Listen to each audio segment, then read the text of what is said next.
Hey guys, and welcome to night number 3 of Big Brother 24's overnight feed recaps. And welcome to Cliff Notes, broadcasting a long way away from the Big Brother house.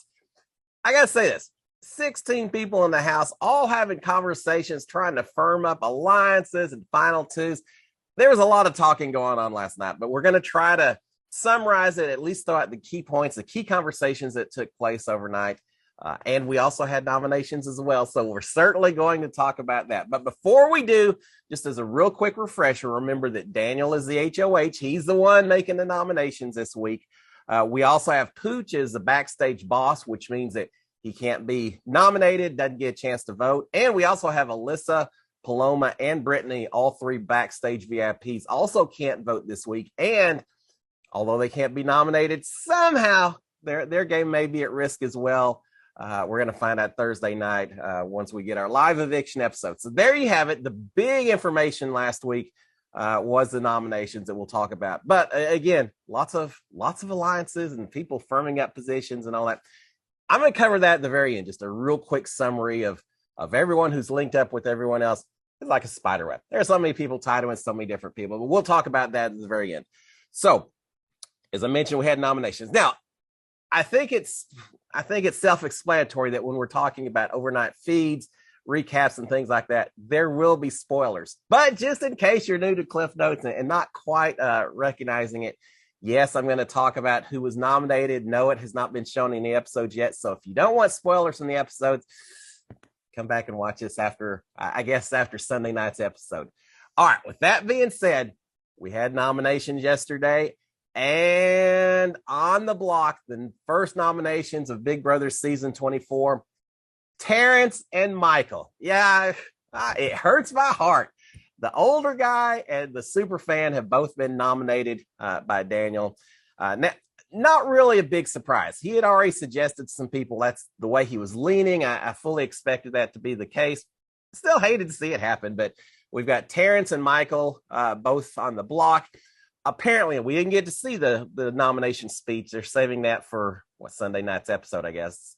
But we did hear afterwards. Apparently, he used the justification that neither one had really talked much game to him. He just hadn't had that game talk, and so as a result, he felt like they were the most obvious to go on the block, which is probably true. It is true. They didn't spend as much time talking as some of the other folks did going up to Daniel's HOH room. And we saw Daniel really focusing on that just a day ago, saying, yeah, I want people to come up and talk to me. Well, these two didn't really do it too much. So what he said, probably true. But more importantly, from Daniel's standpoint, these were two nominations that just weren't going to offend or get anyone else in the house upset. They just turned out to be easy picks. Daniel was just looking for reasons to put someone up. And so he focused on those two. And so we've got that. Now, after the ceremony, we saw feeds came back pretty quick afterwards. Both of them looking pretty sad. Terrence in particular, just looking. It's hard when you're in the nomination. Trust me, I've been through it a few times. It's very hard when you're in the nomination. They both look sad after the ceremony, but they did seem to take it well. They both go up to the HOH and they talk to Daniel and they talk to the rest of the house as well. And they're telling everyone that they understand everything's good. I get it. It's fine. You got to do that. If you act too upset, if you go tell the HOH, I can't believe you did that, you're just putting a bigger target on your back. You got to play the game. They both do it well by saying, yeah, no, we're good. And hey, nothing personal against you, Daniel. I know you did what you had to do. And if I survive, I'm not putting you on the block. Nah, there ain't no way I'm putting you. Yeah, right. But that's what they're saying. So they're kind of playing the game at that point. We do have Michael kind of mentioning it to Daniel, but also some other people saying, he said I didn't talk game to him. I've tried to go up and talk game to him, and he shut down the conversation. Well, again, it was just an excuse, something that you had to throw out there to justify the picks. We did have Daniel earlier the day before saying, yeah, it's the most horrible 5 minutes of my life trying to talk game with Michael. So yeah, Michael knows it was a bit of an excuse, but still on the block anyway. We do have everyone checking in with Daniel afterwards. Apparently Daniel shed some tears during the nomination. Everyone's checking in with Daniel and saying, I sympathize. I know how hard it has to be, and saying all the right things. Inside, they're all just saying, thank God it wasn't me. I'm glad it was you, Daniel, not me. But they're telling him all of that. Daniel still has a little power. If the veto competition occurs, if the veto is used, then he'll have to renominate someone else. And no one really knows yet just how this twist is going to work Thursday night. So everyone still wants to stay on Daniel's good side. He hadn't lost his power just yet. So everyone's checking in with Daniel. Everyone's still treating him as the king of the house, the HOH just now. All right. With all that being said, we had a lot of people trying to firm up positions with each other. So I'm just going to run through them all quick. We'll make a few mentions as we go, but a lot of when you've got 16 people, there's just a lot of conversations to be had. All right. We've got Paloma. Paloma had a lot of conversations again last night. Paloma is suggesting to everyone I think they're in the HOH room. I can't remember this point, but Paloma is suggesting to everyone that they need to just do some yoga and manage their emotions. Well, that's easy to say when you're not the person who has just been nominated. It's tough after a nomination. Not only if you're one of the nominees, not only are you feeling a little depressed and really down in the dumps, but everyone else suddenly has this huge relief off their back, and they're suddenly happy, or they're laughing, they're smiling, they're looking at each other, they're hugging.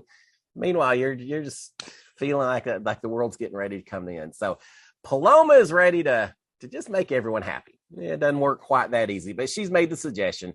We do have Daniel talking to himself on the HOH room, saying that, look, I'd kind of prefer to have Terrence stay. And he told Terrence during their conversations that, Terrence, you're not my target. That's I'm not really going after you. And he also told Pooch that he would probably prefer that Michael goes over Terrence. We've heard Daniel say before that Michael, being the super fan, there's something to be said for maybe getting him out while he can. So he's told Pooch that. He also mentions that to Paloma and Turner, and Paloma agrees. Paloma says, yeah, maybe vibe a little bit more with Terrence than I do with Michael. Now, we know that in actuality, Paloma wants to keep Michael. He's the newest member of their little alliance that we'll talk about in a second. But she's telling Daniel, said, yeah, I feel the same way. I think Terrence probably is who we need to keep. So it does seem like Daniel maybe is going to be pushing to save Terrence when it comes down to the vote. He doesn't have a vote himself, but he may use a little bit of his influence. So it's still, if I had to guess, just because Michael is in this alliance, I still think Terrence is probably the more likely person to go home on Thursday. Of course, we don't know about this twist either, but besides that, I think Terrence is most likely. But if Daniel starts pushing a little bit, it's still a little bit up in the air. Anything could happen. And these two nominees better act like that in terms of campaigning and everything else. Campaigning's going to be huge this week. Paloma's feeling pretty good about the way everything works. She tells Monty that she's got Daniel wrapped around her finger, that she told him to put Michael up and that he did it for her. That's why Michael's on the block, because I suggested that he should do it. Now, I got to say, I'm not a big fan of arrogance in the house. I'm starting to think that a perfect eviction night on Thursday could be Michael and Terrence both staying safe, staying in the house, and Paloma perhaps going home as part of this backstage twist that we don't know about. How shocking, how ironic, and how full of karma would that be? Because again, Paloma has been doing a lot of deals. She's feeling incredibly comfortable about her position in this house. She's a backstage girl. We don't know how this twist is going to work. So I think she may need to put the brakes on just a little bit and realize that she may need to, she may be at more risk than she's acting like she is. Oh, we're going to find out. It's going to be a fun Thursday night. All right. We've got all the house guests sitting around kitchen table, going around talking about what they're grateful for. And my PTSD kicks in immediately. During my season, we did the same thing. We sat around the table, said, I'm grateful for this, grateful for that. Only later did I discover it was a big joke because it was the Grateful Eight Alliance, and they thought it was so funny that they got all the rest of us to be using the word grateful over and over again. So, yeah, the emotions are kind of kicking in on that one. But we did see the house guests all sitting around talking about what they were grateful for. We've got Paloma, Amira, Jasmine, and Brittany in the bathroom digging on Taylor a little bit more, saying that she makes snarky comments. Apparently, she told Monty that he reminded her reminded her of an ex that she had that she doesn't like. And so they're kind of ragging on her a little bit. Amira also talks a little bit about Alyssa, who's part of this girls' alliance, but wasn't in the bathroom at the time. She says, Alyssa really isn't helping that much with intel, letting us know what the other side's got going on. This maybe is the first indication I've heard of Alyssa maybe not being quite as tight with these other girls. Now, remember, she's got a final 2 with Paloma, so she's tight with her, but in terms of Amira and some of the other girls, maybe not quite so much. I have noticed it looks like Alyssa's pulled back just a little bit in terms of plotting and everything else. I don't think that's a bad thing. But Amira does mention that. Amira also later says that she thinks that America is probably really upset with these nominations that took place. Yeah, perhaps a little bit. Personally, yeah, I would have preferred some other folks, but not surprised. We kind of saw it coming. We also have Jasmine thrown in, mentioning the fact that we've got this Girls Alliance. Indy's part of it as well, but I'm just not sure in my gut that I can trust Indy just yet. So we've got. It certainly seems like we're seeing within this Girls Alliance some tighter connections as well. And I think probably right now it's still Amira and Paloma and Alyssa are the 3 that are kind of leading the way on this thing. But Jasmine's doing a lot of it as well. All right, we do have a conversation between talking about Alyssa, a conversation taking place between Alyssa and Turner. They're talking about that it really should be helpful for both of them if they can watch each other's backs, sharing info. Turner says, look, I'm working with the guys. I'm hanging with them a lot more. So I'll certainly give you information about them. If you in turn can give me information about the girls, they feel like it would work well for them to just share with each other and just kind of watch out for each other. So not a formal final 2, anything like that. Just hey, I got your back if you've got mine. Later, we got Turner talking about this with Pooch as well, because they do have a final 2. And they feel good about working with Alyssa and Paloma. So is this the beginning of a group of 4, yet another alliance? Could be. They all seem comfortable with each other. We'll see how it turns out. All right, we've got Monty talking to Terrence, saying, look, if I win veto, Terrence, I'm going to ask Daniel maybe what I need to do with it. That is a huge danger sign for Terrence. This tells me that Monty doesn't really want to be in the position of winning that veto and potentially having to decide what to do with it. And that he very well might not use a veto if he does win and does have to make that decision. At this point in time, anyone who tells Terrence that I've got to check with someone else or I'm not sure exactly what I do, big old negative sign. Terrence needs to find that person who says, look, if I win it, I'll use it on you. Now, is someone like that out there? Maybe not. I don't really know that there's anyone who's willing to stick their neck out a little bit and use a veto to save Terrence. So it's going to be tough for him. But Terrence ought to take this as a sign that Monty maybe isn't quite as tight with Terrence as he thinks that maybe he will be. All right, we've got another conversation a little bit later between Paloma and Alyssa. These 2 do have a final 2. What is it, Scorpion Girls? They're talking. Paloma's worried about Pooch because she says she just can't read him like the other guys. Alyssa talks about really wanting to work to save Michael. Remember, Michael is now in the alliance. At first, it was Joseph, and then they decided they couldn't really trust Joseph, and so they drafted Michael instead. They did tell Michael earlier that now that he is part of this group, and of course, Michael says, "Oh yeah, thank you. That's perfect. I love it." And it will work to Michael's advantage this week. But Michael also is enough of a super fan. He knows the game well enough. He also points out later, says, yeah, I know I'm the bottom of that particular little alliance. So, yeah, I'll work with him while I can. But I know where my position's at. So there's not going to be a lot of loyalty with him. But at least at this point in time this week, being part of this alliance with Paloma and Alyssa and the others probably is going to help Michael. It may save him. So Alyssa's saying she wants to work on saving Michael. Paloma's talking about the cookout from last season and how each alliance member had a buddy, a side person to kind of protect them and that they could get put up on the block with. Paloma obviously watched last season, and so she's trying to mimic that a little bit in the way they're setting up their alliance. Paloma is mentioning that she's not sure if she's going to really try to win HOH next Thursday because she feels like she's already drawing too much attention to herself. Yeah, Paloma's done a lot so far in the first few days. But she does say that if she does win HOH, she's going to put up Taylor. That's her primary target. Is anyone surprised to hear that? I don't think anyone is, but that's who her target's going to be. Alyssa says that she would prefer to probably backdoor Pooch, that she'd like to get him out instead. Alyssa's also worried that Daniel and Taylor and Nicole are working together, since she saw all three of them together in the HOH room. And yeah, they kind of are in different forms and variations, but yeah, she's got reason to be a little bit worried. But Paloma also is saying that, I know Daniel likes me. I saw him give me flirty eyes. He gave me some information about alliances. So we're good. Daniel likes me. We're okay, Alyssa. And Daniel has said that he wants to work with Paloma. He trusts her and all that. That may change, but for right now. All right, we've got Paloma and Jasmine talking in the storage room. Jasmine is saying that Kyle and Monty would be good or okay working with Paloma and Jasmine. So again, now we've got maybe an alliance within the bigger alliance. We've got this alliance of 6, but now Paloma and Jasmine and Kyle and Monty looks like they may be breaking off or just staying a little tighter. That 4 within this group of 6. Jasmine also tells Paloma that the girls' alliance now has a name. It's going to be the Honeycombs. Now, I think it's Paloma. Paloma or Alyssa had come up with the girls as the name, but now Jasmine says, let's call it the Honeycombs. Paloma's really not buying into it too much. I think Paloma likes to stick with the name that she came up with as opposed to someone else.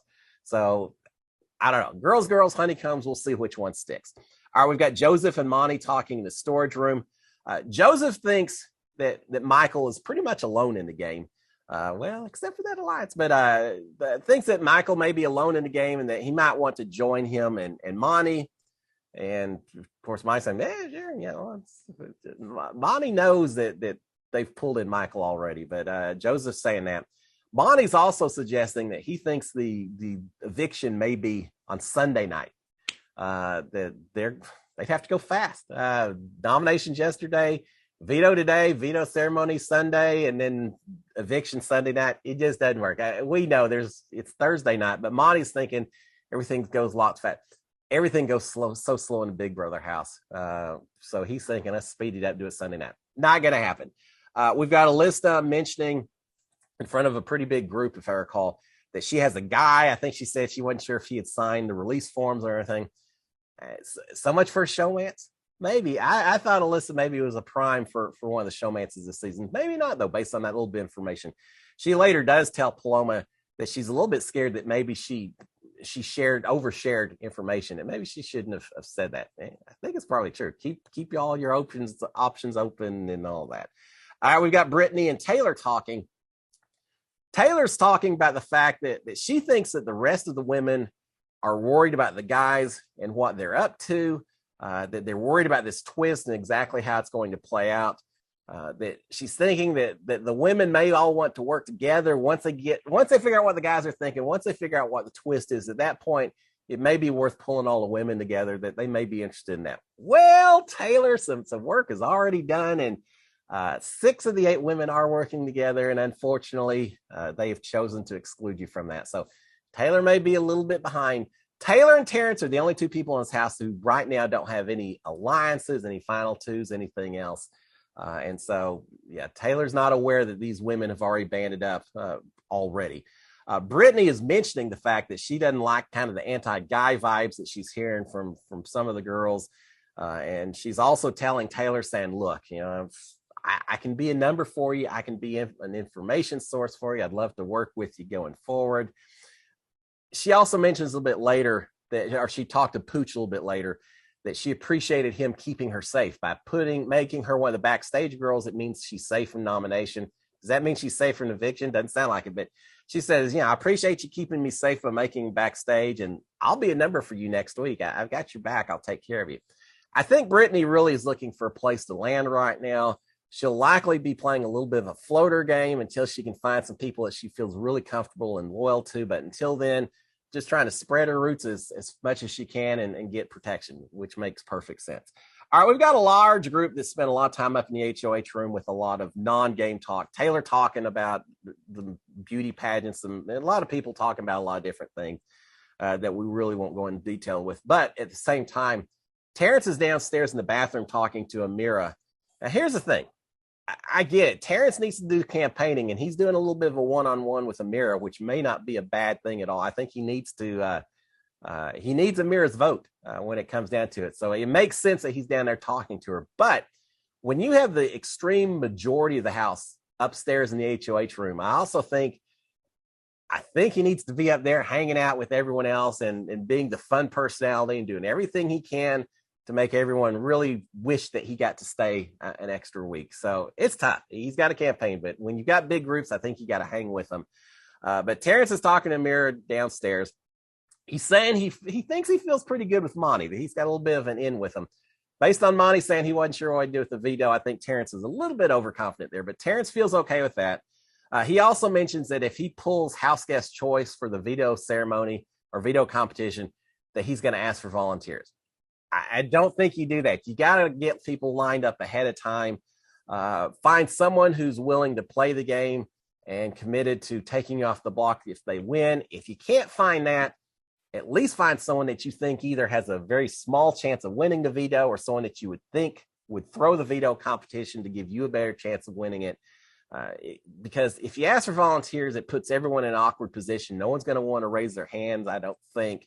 And I'm not sure asking for volunteers is the best way to go, but that's Terrence's game plan right now.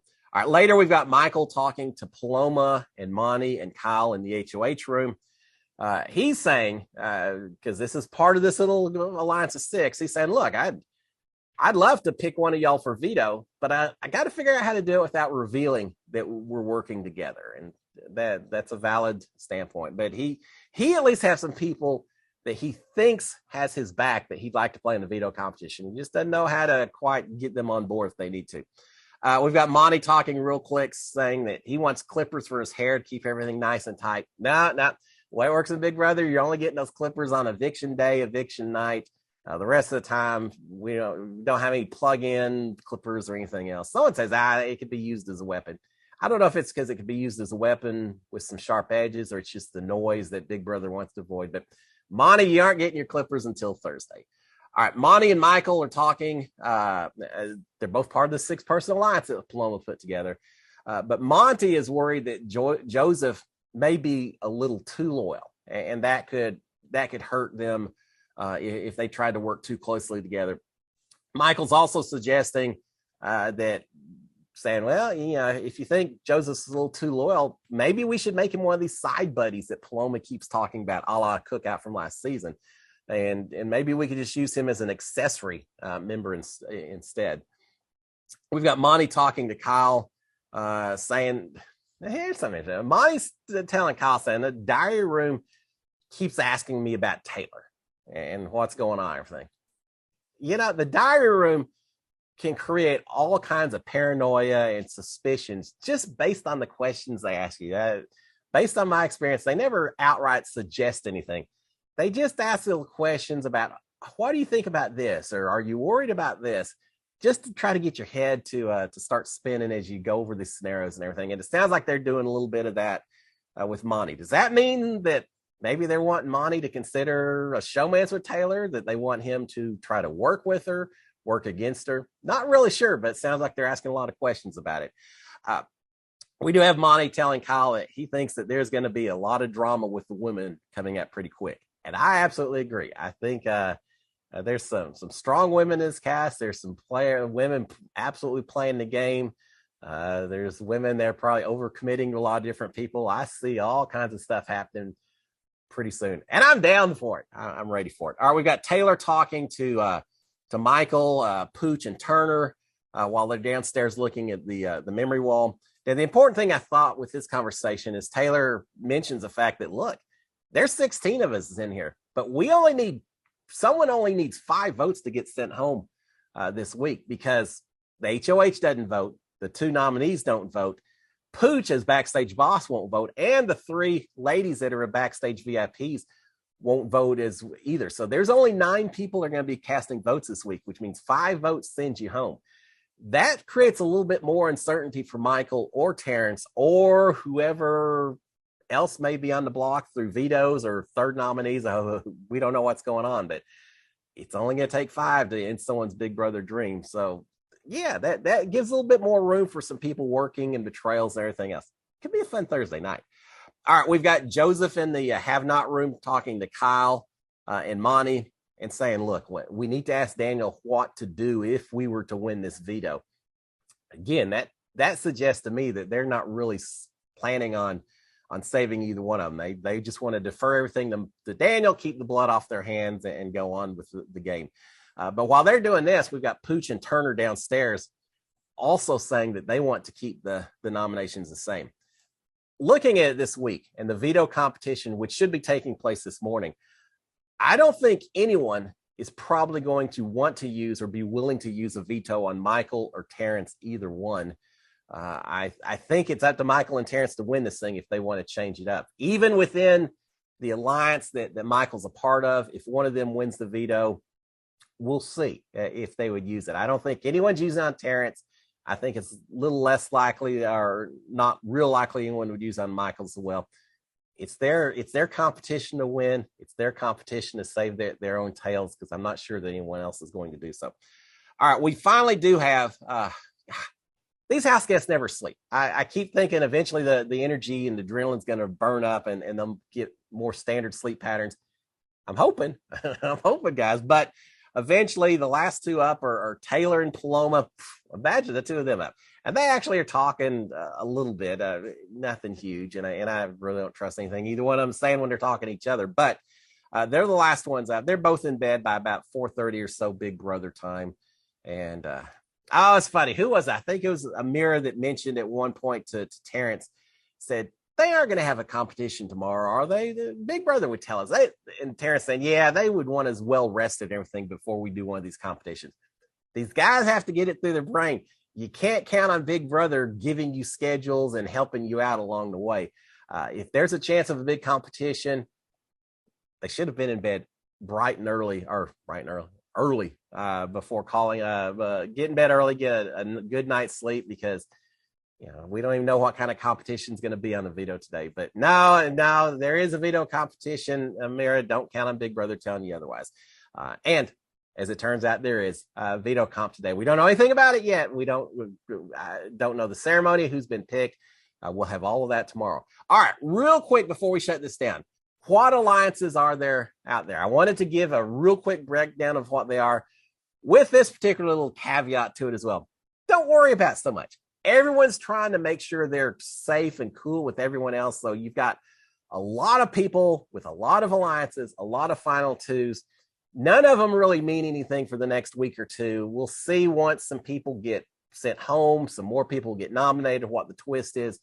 We'll start seeing a lot of these fall by the wayside, and we'll figure out who truly has each other's backs. So with 16 people, there's a lot of them. Don't worry about it, but I'm going to give them to you anyway real quick before we shut it down for the morning. All right, so we've got the main alliances. We've got the girls' alliance with Paloma, Alyssa, Amira, Jasmine, Indy, and Brittany. So basically all the girls except for Taylor and Nicole. They're calling themselves either the girls or the honeycombs, depending on who you talk to. So we've got girls' alliance. We also have another alliance that basically just formed yesterday, earlier in the day, a guys' alliance, the counter the girls' alliance. The guys' alliance is all 8 guys minus Terrence and Michael, the 2 on the block. So the other 6, they're calling themselves the Oasis.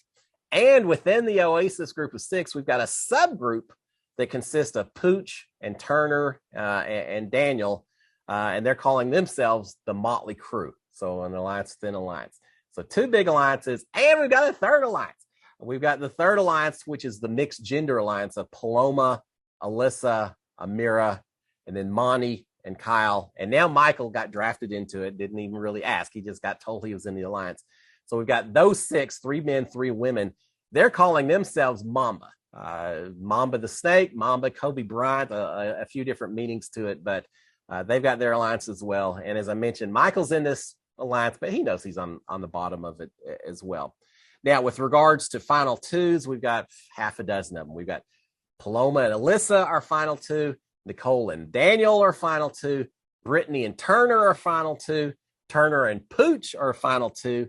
And Kyle and Pooch are final 2 as well. I said half a dozen. Is that 5? I may even be missing. There are a lot of people who've committed final twos to each other, and a lot of other variations of final threes. And I don't know if they call it, but groups of threes, groups of fours, etc.